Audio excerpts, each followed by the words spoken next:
Bonjour et bonne année à tous. Pour cette première vidéo de l'année 2024, nous allons parler de pourquoi 15 000 étudiants nigérians risquent de ne pas avoir leur diplôme reconnu par le Nigeria et du scandale qu'a généré le rapport de la Cour des comptes en Côte d'Ivoire.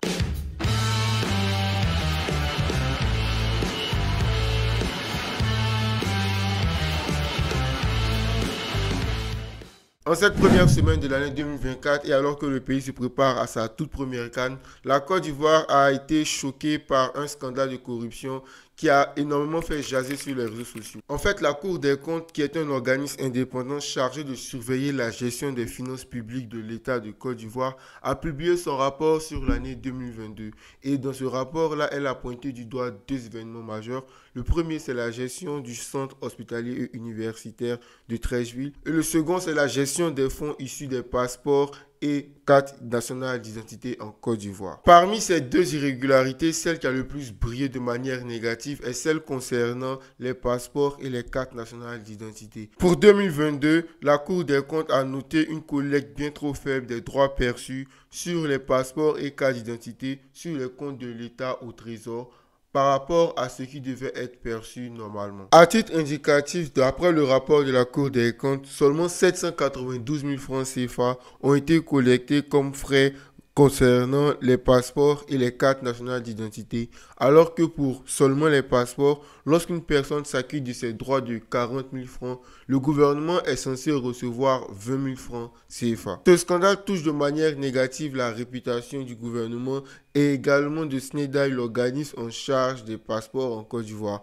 C'est la troisième fois déjà que cet organisme se retrouve en plein milieu d'un scandale. La première fois, cet organisme était épinglé pour le problème des fraudes des passeports qui avait également défrayé la chronique sur les réseaux sociaux en Côte d'Ivoire. Il y a eu également un scandale de corruption au sein même du conseil d'administration de SNEDA où on parle d'un détournement de plus de 1000 milliards de francs CFA.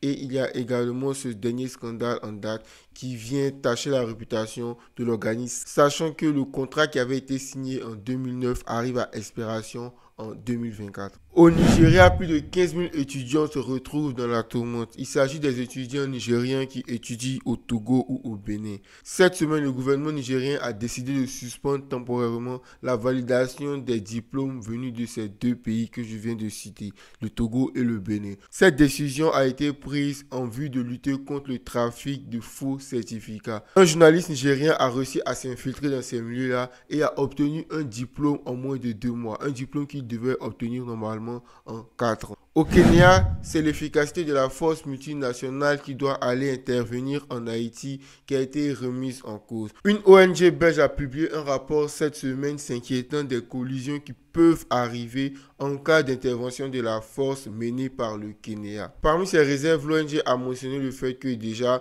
plusieurs gangs armés sont contre l'intervention de la force multinationale en Haïti et elle craint que ces gangs armés-là puissent créer une coalition pour combattre la force multinationale. Elle a également pointé du doigt la corruption qui sévit dans le pays. Il est important ici de rappeler que la capitale d'Haïti est contrôlée à 80% par les gangs armés et donc ce n'est pas une mince affaire pour la force que va mener le Kenya.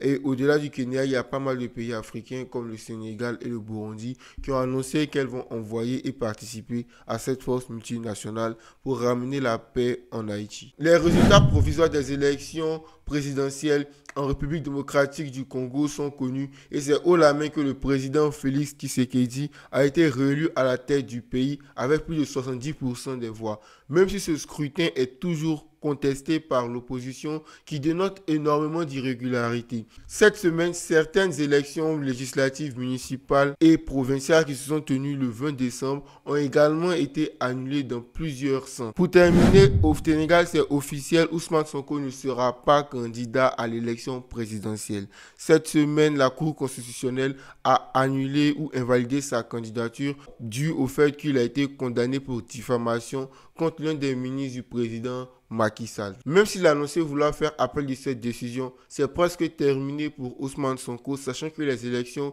vont se dérouler dans moins d'1 mois. Merci d'avoir suivi ce point de l'actualité africaine. N'hésite pas à t'abonner pour ne rien manquer sur Real News en perspective.